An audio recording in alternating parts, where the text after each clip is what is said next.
Ang menu natin ngayon ay pork balls. Marami tayong nilagay na gulay ito.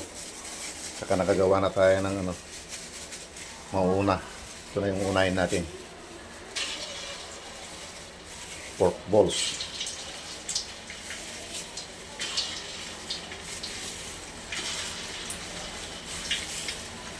Yan.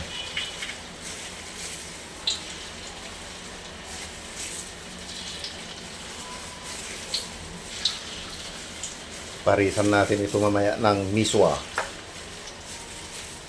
Miswa with upo.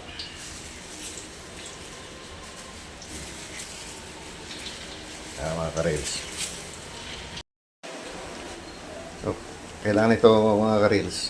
Slow fire lang. Ganyan. Para hindi mabigla sa loob. Pag nabigla kasi, baka hilaw. Ayan. So, malapit na yung nauna. Susunod na natin ito mamaya mga karels. Pork bola-bola.